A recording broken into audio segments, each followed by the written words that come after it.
should be doing this shit on camera, man. I just recorded it. God damn, this couch is rad. It is so fucking dope.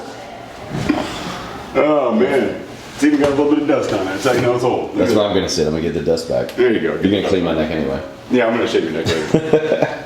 All right, well, you sit right there. All right. Make sure we're in the frame. All right. That looks beautiful. Towel on the shoulder to show people that I cut hair for a living. Exactly. And I'm just gonna make sure. I'm gonna keep that up because sometimes I like to cut off. Let's do. That's recording. Before I sit down, I want to show you guys. If you don't follow me on any other platform, seeing this for the first time, salted cold foam cold brew will change your life. Adam decided to, what was that, Pete's? Yeah, Pete's. Just cold brew. Can't go on Pete's. Cold brew was half and half. Or at least we're on cold brew time. Yeah, exactly. Adam, welcome, brother. What's going on, man? Not much. I'm gonna get into my TV host pose. They always have to keep the legs crossed. Let's do this too. Exactly. I'm also realizing, I don't know if subconsciously, I always wear these pants when I do this type of thing. Do you really?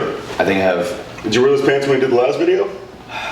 No, you have black pants on. Not here, yeah. Yeah. Not the haircut video. Oh, wait, no, I did. It was just black and white. I was wearing these with my boots.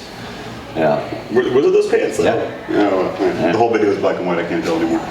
So I'm here in the barber shop, the Barber of Hell's Bottom. I used to go to their location over, was that Rhode Island? I believe so, yeah. On Yeah, when I used to live over in Noma, and I found the barber shop, was working with Carly, and then Carly moved to New York City, and then this guy, Kevin, who I met through the interwebs, who manages all your social media, does photography and video for the barber shop, he recommended Adam, because prior military guy, cuts amazing hair, so I was like, fuck it, I'll come over. Been here ever since, man. Yeah, it's been fun, man. So Adam, you're Air Force. I was, yes. Yeah, we won't hold that against him too much. I was Air Force. After that, I got out and I didn't really know what the hell I was going to do with the rest of my life, and moved in with my sister, and she was like, hey, why don't you cut hair? I was like, no. Were you the guy in the barracks like cutting hair for other people? No, I never did. Really? No. So you know hair cutting until after? No. Damn. No, never my entire life. I was really into music growing up. I played a lot of guitar. I figured I got a little bit of artistic background, I guess, with that, so I might as well jump in to see what happens. Play guitar, must be good at cutting hair, right? And then I got to the hair school and I was like, maybe I shouldn't do this. And then I thought about it for a little longer and was like, you know what else have I got to lose? Yeah. So I decided to jump in and just try it. And you've been here for how long? I've been with the company since 2013 we opened up. Yeah.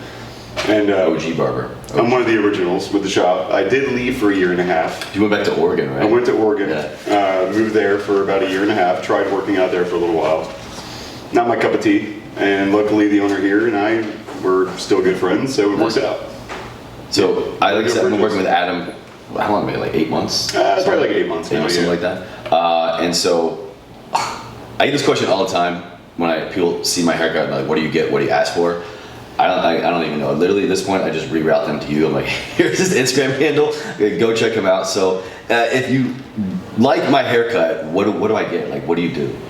Well, your hair, we basically just buzz the sides down to a pretty decent taper. I don't really do anything super special with it, but it's like a 1, right? I take it down to about a 1 around the ears, blend up to about a 1.5 up around the top through here, usually over comb blending, and then the top we leave pretty long and just come straight back. Yeah. Yeah, I mean, it's pretty classic hairstyle, nothing special about it.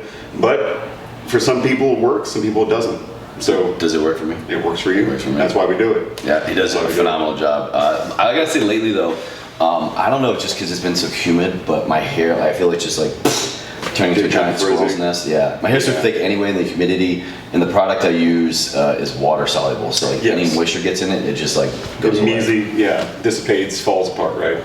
So what is it about hair that I don't know? Why is it important? Like, why do you cut hair? What does it do for you? Like, why do I care about how my hair looks? What is it about this barber experience that's so appealing? For me, it's about giving people something else that they've never had before. I want my clients to come in. I want them to sit down. I want them to immediately feel like they are in their own living room. I want them to just relax, enjoy their experience. I want them to walk out feeling they got the best haircut in the world, and I want them to have the best day of their lives because of my haircut. And that's my goal every day. Your experience, my experience, the whole Barber of Hell's Bottom experience is so unique. That's like I remember walking by the other location one time, and I was like, damn, that's a fucking cool looking barbershop. And like that was so visually appealing to me from the beginning. And then I just knew someone that cared about how it looked aesthetically. Like that's the type of haircut that I want to get. Like that's the type of experience I'm going for. What's been maybe like a bad experience you've had cutting hair? Bad experience about cutting hair. I worked in a shop when I first started out, and this shop, high-end barbershop. I'm not gonna dish out any names. It was a high-end barbershop here in the city. They were very focused on product sales, and they were very focused on, uniformity. So they wanted you to wear their specific uniform, which, as you know, I'm used to wearing uniform, but I still prefer not to if I don't have to anymore. Yeah, we avoid uniform jobs at all costs. Yeah, no uniform. So, I had to wear the specific shirt and tie every 4 months. They'd change it up, and then they wanted us to sell a certain amount of products per pay period, and if you didn't do that, they would deduct your pay. It was very strict, and they wanted you to specifically make sure they wanted you to specifically know that their clients were their clients and not yours. It's their way of sort of keeping control of the situation. And I immediately just didn't like it, but I needed the job, I needed the experience, so I took it. And then the second I heard this place was opening up, I jumped ship. What is the Barber Pells Bottom experience? I've had people, of course I recommend the hell out of this place. I love this location, the other location. You guys even have one down in Richmond. We have one in Richmond now, I'm big on a lot of things I do. I love the experience of it. For me, that like solidifies the value and worth. It also is great that you do a great job cutting hair. It helps. All like total disclosure, like that's definitely all well and good, but like this is not your like $30 haircut down the road. No. But like, what is so different about the Barber Pells Bottom experience that solidifies the value, and why do you guys stand out? Longevity. We want people to feel like when they come in here that they can come back every time and not feel weird about it. If that makes any sense. Basically, we offer, like for my clients, I give them a free cleanup in between. Most of us barbers do. And that basically is our way of being like, hey, like we care about your hair, we care about how you feel about it, so come back in a couple weeks and let me touch it up for you. And with me, with my fast growing hair, that's the best thing ever, because I would, otherwise I would needing to be getting, there we go, Chase, use your words. Yeah, haircut. It's too early, man. It's too early. I haven't finished my coffee yet. Like honestly, if I want to keep the look that I like 2 weeks.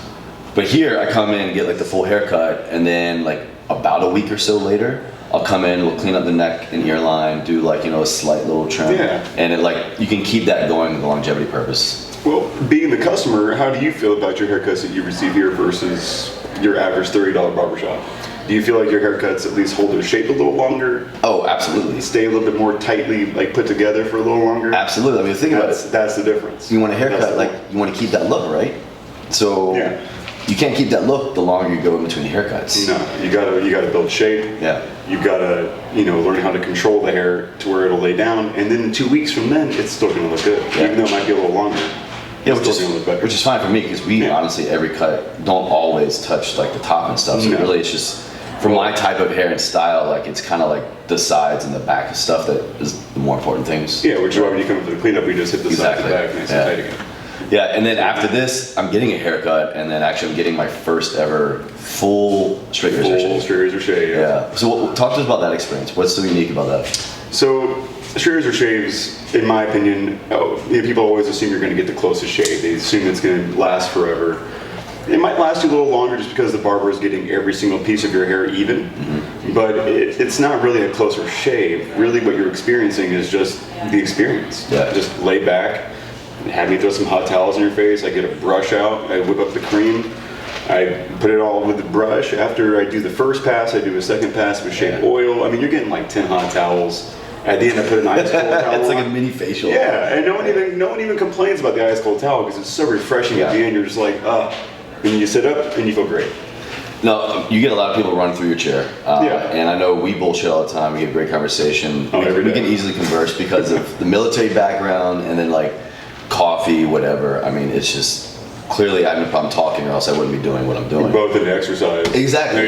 He literally ran in here because he was like, woke up late. I still had to get my workout in, which is awesome, by the way. I appreciate that. Still had to do it. Can't say no. What's been some of the wildest, craziest shit you've heard in a barber chair? Like, man. Like, because I'm sure people just talk. It's almost like like a bartender experience, right? They just like dump on you. What's been some of the wildest shit you've heard? Oh man, where do I even start with that one? Okay, I've heard a lot of different things in this chair, but probably the craziest thing I've ever heard was one of my clients was talking about, he went to this, like, he went to a leather festival. Leather festival? Yeah, like it's a leather convention. Wait, this is where we got the chair maybe? No, not that kind of leather convention. Oh. Okay. Not that kind of leather convention. Right. And other leather goods. Was telling me about about how he and a bunch of others were puppies and they had like a master, and it was just, I've heard a lot of crazy things in my chair. So you're just like cutting hair and he's like, hey, how was your weekend? This was the most recent thing I've heard. Just an example of the things I've heard. Oh, I go away for 2 weeks. Oh yeah, you have no idea what I hear in this chair. I'm like, oh, thanks for telling me all about that. Like, how does that casually come up? Was it just like, this is what I did on my weekend? Yeah, pretty much. Like, oh hey, yeah, I went to Chicago and did this thing with like 15 other guys. I'm like, oh. How was your weekend? Mine was pretty uneventful. Mine was pretty uneventful comparatively. I rode my electric skateboard and slept. It was great. Well, I didn't have a leather festival weekend, but by the time you're hearing or watching this, I just got back last night from Havana, Cuba. Which sounds incredible. I was there for like we booked it Thursday to Tuesday. Straight up, we saw all we needed to see after like day 3. Day 4 rolled around, we ran out of money. But the problem is you can't use your credit card, debit card. You have to bring in all the money that you plan on spending. So you have to convert dollars to euros here in the States. And then when you get to the airport in Havana, you convert euros to pesos. Okay. And so I didn't convert all my money. That's actually really confusing. Yeah, it's like insert 20 steps here to just pay for shit. But I heard like you can get by on like tops 50 pesos a day, or 50 bucks a day. Okay. And you can live well. I was like, all right. So I wanted to kind of like go a little conservative. Like I didn't want to. I took out like 800 bucks. I don't want to spend 800 bucks. So I did like I think 400 or 500. Me and 2 other buddies ran out of money day 4. And so we're screwed. So we literally spent our last 20 pesos. Oh, we had a lot of fun. Full video coming soon. Spent our last 20 pesos on a taxi to the airport to get back home. Then we wound up coming home a day early to Miami, but no leather festival down there. No, I'm assuming not. Lots of mojitos. Classic cars, maybe. Classic cars, Cafe Cubano, and some just really wild times. But the food was incredible. Oh, I can only imagine about the food. There wasn't a meal where I was not impressed. I'm not going to Cuba, but when I go to Puerto Rico, that's all I'm going to do is just eat. Oh, the food, man. I can't wait. The food. I mean, that's another thing. That's the whole point of my vacation is to eat. Experience. The whole like barbershop experience, culture, travel experience. The friend that I went with and his friend, which is not my friend. Maybe your friends can get my friends. It's so facto. B friends. A plus B equals C. Go back to my math days. We all just love the whole experience of things. Yeah. To be able to tell a story. And that's one of, I think, the favorite things I love about coming here is that like I get the experience. I can tell a story about it. Like even just posting it up, like on my Instagram or like a picture, it's so aesthetically appealing. Like the pictures tell a story. Just from when you walk in the door to when you leave is an experience, which I think is what I love the most. That's why I keep coming back. I'm glad you keep coming back. The good haircuts. We need customers in here, so that's great. You keep coming back. It's beautiful. It's beautiful. You need customers. I need a haircutter. You know, it's a fun environment. We always have a good time in here. We always seem to manage to stay a team, which I think makes a big difference too. We actually like hang out outside of work as barbers. We went and saw The Incredibles 2 together. Like, oh no shit, we're all nerds. Yeah, it's great. It was great. It was awesome. We even got beer at the movie theater. You can do that now. It's great. Which one did you go to? Atlantic Plumbing. I've never even heard of that. The one that's up by 930 Club?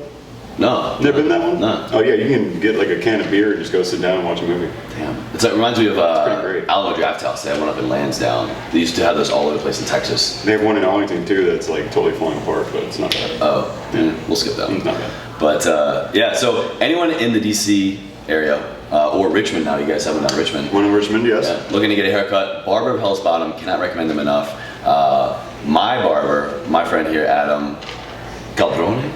Calderone, we'll go with Calderone. Calderone. There's an E at the end, but no one forgets it right. Former military guy, so I knew right away I would connect with him, but does a great job cutting my hair. Love the experience, can't recommend them enough.